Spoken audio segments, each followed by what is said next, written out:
بسم اللہ الرحمن الرحیم۔ السلام علیکم۔ میں ایک مشہور دائی تھی اور میرا چھوٹا سا کلینک بھی تھا۔ میں حاملہ عورتوں کا الٹرا ساؤنڈ کرتی تھی اور زیادہ پیسوں کے عوض چھپا کر حمل ضائع بھی کرتی تھی۔ جب ایک رات ایک آدمی اپنے ساتھ پلاسٹک کی گڑیا لے کر آیا اور بولا کہ اس کا الٹرا ساؤنڈ کر دو اور اگر بیٹی ہو تو حمل ضائع کر دو، مجھے پہلے ہنسی آئی، پھر غصہ کیا کہ وہ مجھے پاگل بنا رہا ہے۔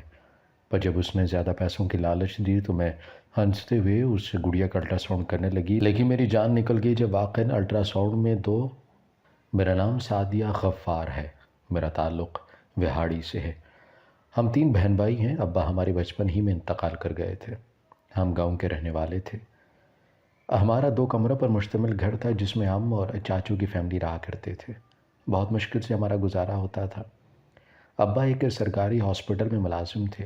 ابا کی ایک لڑائی جھگڑے میں سر پر گہری چوٹ لگنے کی وجہ سے موت ہو گئی تھی۔ ان کے جانے کے بعد سارا بوجھ اماں کے کندھوں پر آ گیا تھا۔ ابا کے جانے کے بعد چاچو اور چچی ہمیں بہت تنگ کرتے، کبھی اماں پر بہتان لگاتے۔ اماں ہمیں لے کر نانا ابو کے ہاں آ گئی تھی، مگر یہاں آ کے ہماری زندگی اور بھی مشکل ہو گئی تھی۔ اماں 2 بھائیوں کی اکلوتی بہن تھی۔ ماموں اور ممانی لوگوں نے ہمیں 2 دن بھی برداشت نہیں کیا۔ اماں بیچاری سارا دن ان کے کام کرتی، تب بھی وہ اماں کو باتیں سناتی۔ اماں آنکھوں میں آنسو لیے بالکل چپ رہتی، کوئی جواب نہ دیتی اور کام میں مصروف ہو جاتی۔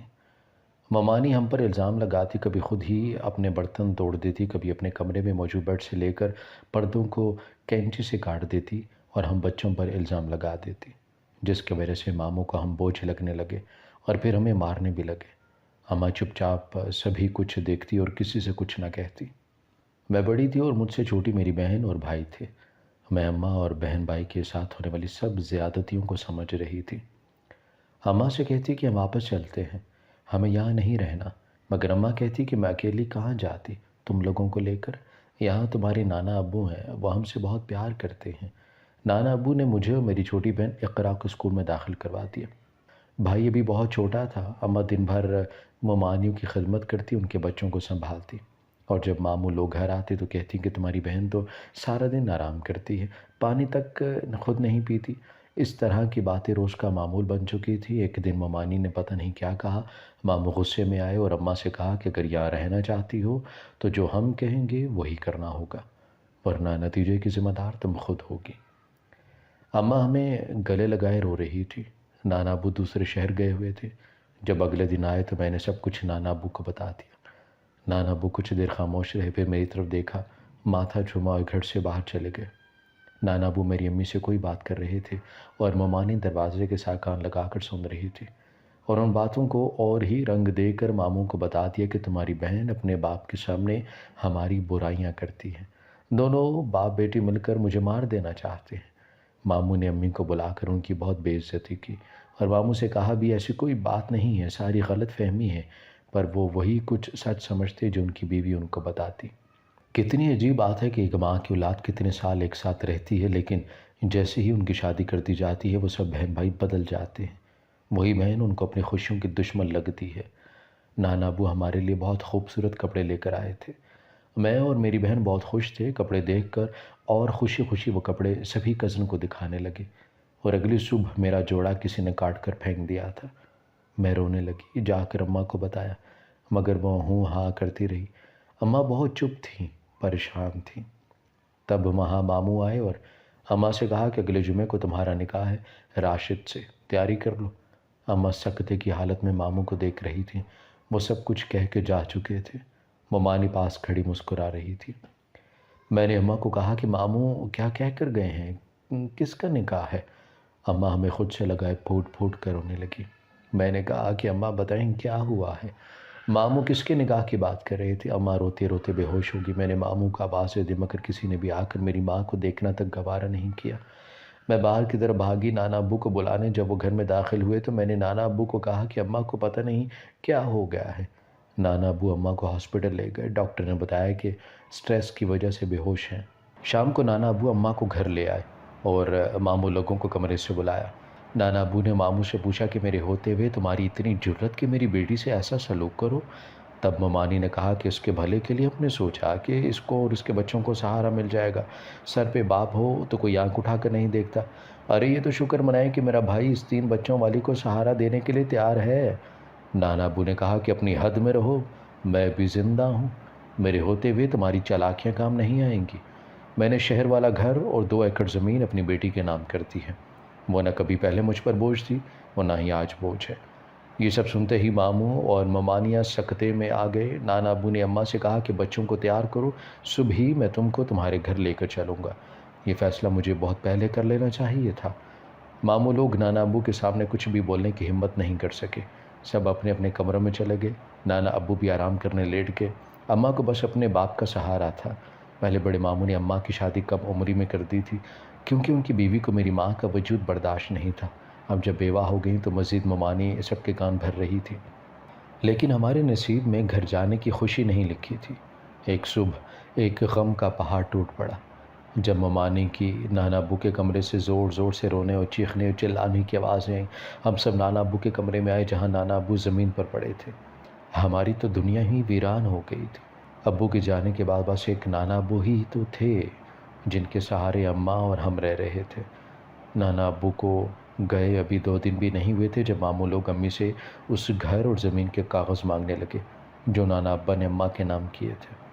اماں کو چپ دیکھ کر ماموں خود کاغذات ڈھونڈنے لگے جب اماں نے کہا کہ مجھے نہیں پتا کاغذات کا، اور نہ میں آپ لوگوں کی طرح لالچی ہوں۔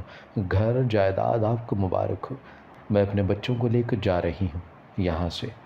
ماموں نے ہنکار کر کہا کہ جاؤ بھاڑ میں ہماری بلا سے۔ اماں نے ایک نظر اس گھر کو دیکھا جہاں نانا ابو کی یادیں تھیں۔ آنکھوں میں آنسو لیے میری ماں ہمیں ساتھ لے کر بس میں سوار ہوئی جب اقرا نے اماں کا ہاتھ پکڑ کر کہا اماں ہم کہاں جا رہے ہیں، اور اماں نے کہا کہ جہاں بہت پہلے جانا چاہیے تھا، مگر کس کو پتا تھا کہ ایک دن میری بد نصیبی ہمیں کہیں نہیں جینے دے گی، اور اماں ہمیں لے کر ہمارے پرانے گھر آ گئی جہاں چاچو لوگ پہلے ہی قبضہ جمائے بیٹھے تھے۔ ہمیں دیکھ کر چاچو کو چہرے کا رنگ اڑ گیا۔ بڑے روکھے لہجے میں کہا بھابھی آج کیسے یہاں کا خیال آ گیا؟ اماں نے کہا کہ اپنے گھر آنے کے لیے مجھے کسی کا خیال یا اجازت کی ضرورت نہیں۔ تبھی چاچی بولی کہ کیسی باتیں کرتی ہو، آتے ہی شکوے گلے، ذرا بیٹھو سانس تو لو۔ چچی نے کہا کہ آؤ آؤ تمہیں تمہارا کمرہ دکھا دوں۔ اماں کو کہا بھابھی اسے اپنا ہی گھر سمجھو، وہ ہمارے گھر کو اپنا گھر کہہ رہی تھی۔ اماں نے انہیں کوئی جواب نہیں دیا۔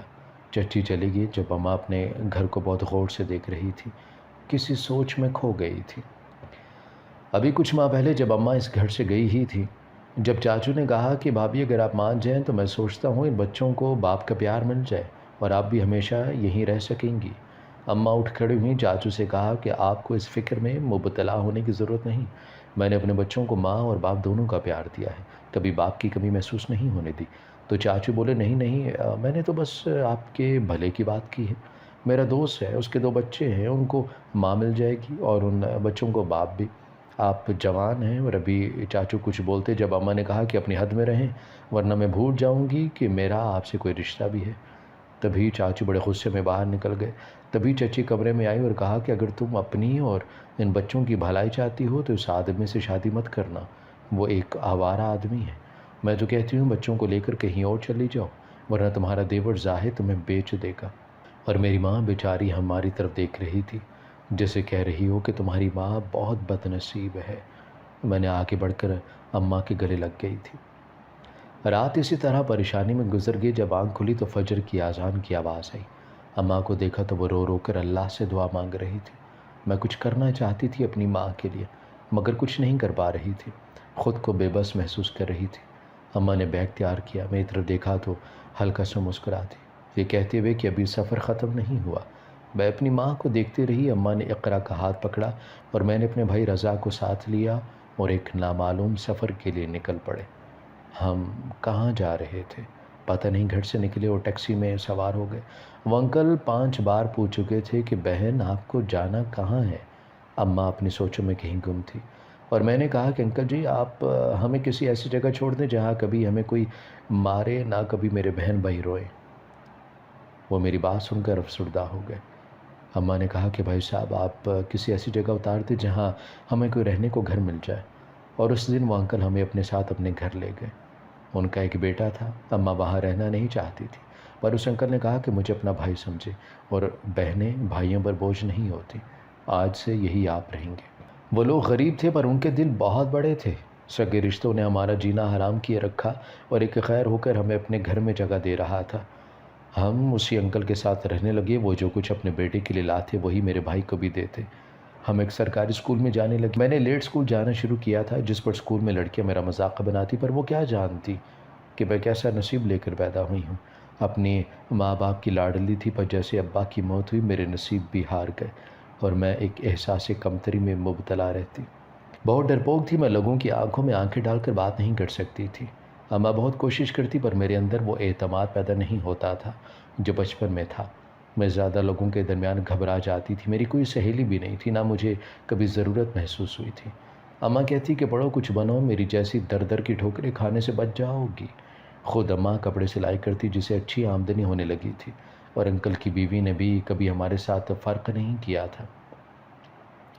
اس زمانے میں ایسے لوگ بھی موجود ہیں جو دوسروں کی مدد کرتے ہیں، جن کے اندر انسانیت موجود تھی، ورنہ میرے ننیال سے لے کر ددیال تک جو کچھ ان لوگوں نے کیا مجھے ان سے نفرت ہو چکی تھی۔ ان کا ذکر کرنا بھی مجھے پسند نہیں تھا، اور میری اماں پھر بھی اپنے بھائیوں کو یاد کرتی، ان کے لیے خیر کی دعائیں مانگتی۔ میں نے میٹرک کیا اور ہمارے محلے میں ایک نئی ڈاکٹر آئی تھی۔ میں اس کے ساتھ کام کرتی اور دیکھتے ہی دیکھتی میں اچھا خاصا کام سیکھ چکی تھی۔ چونکہ مجھے بھی پیسوں کی ضرورت تھی، میری بہن اور بھائی کالج میں پہنچنے والے تھے، ان کے لیے بہت کچھ لینا تھا۔ کیا پتہ کبھی بھی پیسوں کی ضرورت پڑ سکتی تھی۔ اماں بھی تھک چکی تھی، ہم جوان ہو چکے تھے، اور وہی اماں کے بالوں میں چاندی اتر آئی تھی۔ اپنی زندگی میں بہت محنت کی میری ماں نے۔ میں اپنی ماں کو ہر خوشی دینا چاہتی تھی۔ مجھے اس لیڈی ڈاکٹر کے ساتھ کام کرتے 3 سال ہو چکے تھے۔ مجھے اچھی تنخواہ مل رہی تھی۔ امی کو میری شادی کی بہت فکر ہوئی تھی۔ وہیں اسی انکل کا بیٹا جو دوسرے شہر کام کرتا تھا، وہ مجھ سے شادی کرنا چاہتا تھا۔ مجھے روز فون کرتا، شادی کا کہتا، پر میں اس سے شادی نہیں کرنا چاہتی تھی۔ اس کے باپ کے بہت احسان تھے ہم پر، اور اس آنٹی کے جس نے کبھی ہمیں خیر نہیں سمجھا تھا۔ اگر ان کے بیٹے سے شادی کرتی تو وہ لوگ شاید مجھے احسان فراموش سمجھتے۔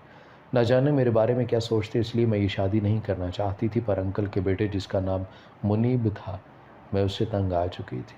ایسا نہیں تھا وہ کوئی آوارہ قسم کا لڑکا تھا، پر میری اپنی سوچ اور 100 مجبوریاں تھیں۔ میں بہن بھائی سے بڑی تھی اور میرے اوپر ان دونوں کی ذمہ داری تھی۔ اماں سے اب سلائی نہیں ہوتی تھی، اور نہ ہی اب ان کو میں یہ کام کرنے دیا کرتی تھی۔ مجھے 5 سال ہو چکے تھے اس لیڈی ڈاکٹر کے ساتھ کام کرتے ہوئے، بہت کچھ سیکھ چکی تھی۔ میری بہن کے لیے رشتہ آیا، پر اماں چاہتی تھی کہ پہلے بڑی بیٹی کی شادی ہو، پر میں نے کسی طرح اس کی شادی کر دی۔ لڑکا ساتھ کے محلے کا تھا اور انکل اسے اچھے سے جانتے تھے۔ جتنا اپنی بہن کو دے سکی یا دیا، اور بھائی بھی پڑھ رہا تھا، وہ کچھ بننا چاہتا تھا۔ اماں اور میں اس سے بہت خوش تھی۔ اماں کے خواب کو وہ پورا کر رہا تھا، پر میری ماں میرے لیے پریشان رہتی۔ وہ کہتی تمہاری عمر نکل رہی ہے، اگر لڑکیوں کی شادی وقت پر نہ ہو تو بعد میں بہت مسئلہ ہوتا ہے۔ میں ان کی بات نظر انداز کر دیتی، اور دوسری طرف آنٹی جن کے گھر ہم رہتے تھے وہ مجھ سے خفا اور غصے میں رہنے لگی۔ میں اس کی وجہ نہیں جان سکی۔ جب ایک دن کلینک پر آ گئی اور مجھ سے کہنے لگی کہ تم لوگوں کو اپنے گھر میں رکھا، پناہ دی، آج تک کبھی انگلی تک نہیں اٹھائی، لیکن تم اور تمہاری ماں احسان فراموش نکلی۔ میرے اکلوتے بیٹے پر نظر رکھ لی تاکہ جس گھر میں رہتی آئی ہو چلو اب ہمیشہ کے لیے ہمارا ہی ہو جائے۔ پر ایک بات یاد رکھنا، میرے جیتے جی ایسا نہیں ہو سکتا۔ وہی ہوا تھا جس کا مجھے ڈر تھا۔ میں کون سا ان کے بیٹے سے محبت کرتی تھی یا کوئی باتیں کیے تھے، اسی دن سے ڈرتی تھی۔ میں تو جو کماتی تھی، میری ماں جو سلائی سے پیسے جمع کرتی تھی آنٹی کو دے دیا کرتی تھی۔ کبھی یہ نہ سمجھیں کہ ہم ان کے پیسے پر عیش کر رہے ہیں، اور اب آج جو ہوا اس کے بعد مجھ سے گھر جانے کی ہمت بھی نہیں تھی۔ لیڈی ڈاکٹر ہمارے محلے سے 6 سال بعد چلی گئی، کیونکہ ان کے بیٹے کی شادی تھی اور وہ ہمیشہ کے لیے یہ شہر چھوڑ کر جا رہے تھے۔ کلینک میرے حوالے تھا، اب بہت اچھے سے کلینک سنبھال رہی تھی۔ اس دن جو ہوا آنٹی جو کہہ کر گئی دماغ سے نہیں نکل سکا، پر میں جلد سے جلد اس گھر سے جانا چاہتی تھی، اپنا گھر لینا چاہتی تھی۔ جو کچھ ہوا تھا میں نہیں چاہتی تھی اس کا پتہ میری ماں کو چلے، وہ کیا سوچیں گی، واقعی ان کی بیٹی ایسی ہے۔ میرا کام اچھا چل رہا تھا، میں مشہور دائی جانی جاتی تھی، اور میرا چھوٹا سا کلینک بھی تھا۔ میں حاملہ عورتوں کا الٹرا ساؤنڈ کرتی تھی اور زیادہ پیسوں کے عوض چھپا کر حمل ضائع بھی کرتی تھی۔ میں اتنا پیسہ کما لینا چاہتی تھی کہ اپنی ماں اور بھائی کے لیے گھر خرید سکوں۔ دوسری طرف منیب نے گھر بات کرتی، انکل کو یہ اعتراض نہیں تھا، پر اس کی والدہ اس رشتے سے خوش نہیں تھی۔ وہ کسی اونچی جگہ اپنے بیٹے کا رشتہ کرنا چاہتی تھی، پر جب سے میری کمائی ڈبل ہوئی تھی وہ بھی خاموش تھی اور مان گئی تھی۔ پر میں نے سوچنے کا وقت مانگا تھا۔ جب ایک رات ایک عجیب و غریب قسم آدمی جس نے خود کو چادر سے لپٹ رکھا تھا اپنے ساتھ پلاسٹک کی گڑیا لے کر آیا اور بولا کہ اس کا الٹرا ساؤنڈ کر دو اور اگر بیٹی ہو تو حمل ضائع کر دو، مجھے پہلے ہنسی آئی، پھر غصے سے انکار کر دیا اور کہا کہ جاؤ یہاں سے، مجھے پاگل بنا رہا ہے۔ پر جب اس نے زیادہ پیسوں کی لالچ دی تو میں ہنستے ہوئے اس گڑیا کا الٹرا ساؤنڈ کرنے لگی، لیکن میری جان نکل گئی جب آخر الٹرا ساؤنڈ میں نے کیا تو وہ حاملہ تھی۔ اس گڑیا نے آنکھیں کھول کر دیکھا تھا اور میرے ہاتھ کانپنے لگے۔ تبھی وہ گڑیا بولی کہ میں اسے زیادہ پیسے دوں گی، مجھے اس شخص سے بچا لے، مجھے یہاں سے لے کر بھاگ جائے۔ میں کسی بات پر یقین نہیں کر پا رہی تھی، لیکن اپنی زندگی میں پہلی بار ایسا دیکھ رہی تھی۔ میں نے اس آدمی کو چائے دی کہ ابھی دیر ہے، الٹرا ساؤنڈ میں کچھ دیر انتظار کرے، اور وہ چائے پینے لگا۔ 5 منٹ بعد وہ بے ہوش ہو چکا تھا۔ میں نے اس گڑیا کو اٹھایا اور اس کے بتائے ایڈریس پر روانہ ہو گئی۔ میں بہت گھبرا رہی تھی، مجھے ڈر لگ رہا تھا، پر وہ علاوہ پیروں کا تھا، میری سمجھ میں کچھ نہیں آ رہا تھا۔ وہ گڑیا بھی بول نہیں رہی تھی۔ جیسے پیروں کے علاقے میں داخل ہوئی، عجیب اور اسرار سی حویلی تھی، لیکن اس حویلی میں قدم رکھتے ہی سبھی میری طرف بھاگ گئے تھے۔ مجھ سے وہ گڑیا پکڑ لی اور جلدی سے اسے لے کر اندر کی جانب بڑھ گئے، اور میں بھی اس شخص کے پیچھے پیچھے چلنے لگی۔ وہ ایک عجیب و غریب سا گہرا سا کمرہ تھا جو اندھیرے میں ڈوبا ہوا تھا۔ وہاں ایک آدمی سر جھکائے تسبیح کر رہا تھا۔ وہ جو آدمی گڑیا لے کر گیا اس نے کہا کہ سائیں، آپ کا اتنے سالوں کی محنت رنگ لے آئی ہے، آپ کی بیٹی آ گئی ہے۔ اور دیکھتے ہی دیکھتے پوری حویلی کے لوگ جمع ہو چکے تھے۔ اس گڑیا کو جو ایک پلاسٹک کی معلوم ہوتی تھی اس پر چادر ڈال دی گئی، اور اس آدمی کو جو کہ سائیں پکار رہے تھے وہ منہ میں کچھ پڑھ رہے تھے۔ ایک عورت نے مجھ سے کہا کہ آپ میرے ساتھ چلیں، اور میں نے جانے سے انکار کر دیا۔ مجھے جاننا تھا آخر یہ کیا ماجرا ہے۔ چادر میں ہلچل ہونے لگی اور جیسے آگ لگی ہو سبھی اللہ کا نام لے رہے تھے۔ اس پیر سائیں کے منہ سے خون نکل رہا تھا۔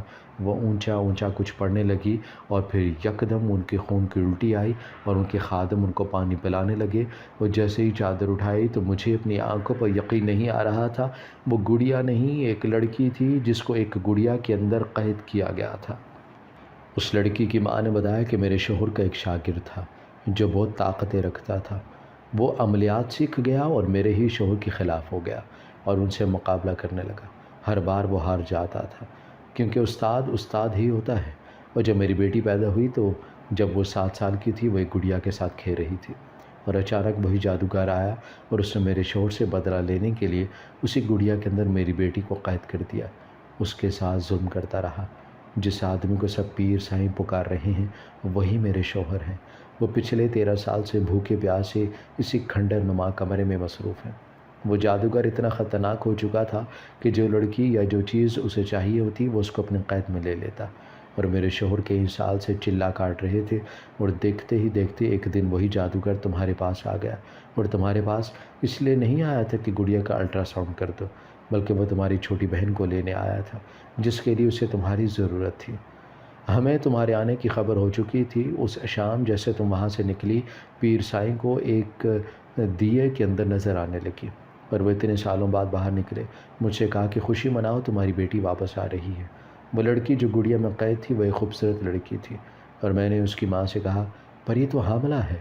وہ عورت مسکرائی اور کہنے لگی کہ یہ تو سب جادو تھا، سب کچھ ختم ہو گیا۔ وہ بار بار اپنی بیٹی کو گلے لگا رہی تھی اور مجھے اپنی آنکھوں پر یقین نہیں آ رہا تھا کہ ایسا بھی ہو سکتا ہے۔ میری ماں اس عورت سے چھپی نہیں تھی۔ اس نے کہا کہ مصر سے ایک ایسا جادو بھی آ رہا ہے جس کی مدد سے کسی کی آنکھوں میں دیکھنے سے اس انسان کو قابو کیا جا سکتا ہے۔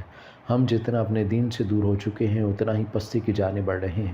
بربادی ہمارا مقدر بن رہی ہے، پر ہم عقل سے اندھے ہو چکے ہیں۔ وہ عورت سے ہی کہہ رہی تھی ہم واقعاً اللہ سے مانگنے کے بجائے انسانوں سے مانگنے چل پڑے ہیں، اور کسی بھی حاجت کے لیے ہم مغلط رستوں کا انتخاب کرنے لگے ہیں۔ میں نے ان سے اجازت چاہی، وہ لوگ بار بار میرا شکریہ ادا کر رہے تھے۔ یہ بھی انہیں کی وجہ سے ہوا تھا جو میں ان کی بیٹی لے آئی۔ پتہ نہیں کیسے میں یہ سب کر گئی تھی۔ جب آنے لگی تو اس عورت نے مجھے ایک چیک تھما دیا جس پر اتنی رقم تھی کہ میں کئی سال بیٹھ کر کھا سکتی تھی۔ میں نے لینے سے انکار کر دیا، پر انہوں نے زبردستی وہ چیک مجھے تھما دیا۔ میں گھر لوٹ آئی، کتنے دن اس کیفیت سے نکل نہیں سکی۔ مجھے لگتا ہے کہ میں کسی خواب سے جاگی ہوں۔ میں نے ان پیسوں سے ایک گھر خریدا جس میں ہم سب رہنے لگی۔ ایک وقت تھا ہم انکل آنٹی کے ساتھ رہتے تھے جنہوں نے ہمیں پناہ دی تھی، اور آج ایک وقت تھا وہ ہمارے ساتھ رہنے لگے۔ اپنی ماں کی وجہ سے میں نے انکل کے بیٹے منیب سے شادی کر لی، اور میری ساس نے اس دن کے رویے سے مجھ سے معافی مانگ لی۔ میں نے اپنی زندگی میں ایک بات جانی تھی، اگر انسان ہمت نہ ہارے، ہر مشکل کا ڈٹ کر سامنا کرے تو وقت بدل جایا کرتا ہے۔ ہماری ویڈیو اگر آپ کو پسند آئی ہے تو ضرور لائک کیجیے، اپنی رائے دینا چاہیں تو کمنٹس کیجیے، اچھی لگے تو شیئر کیجیے۔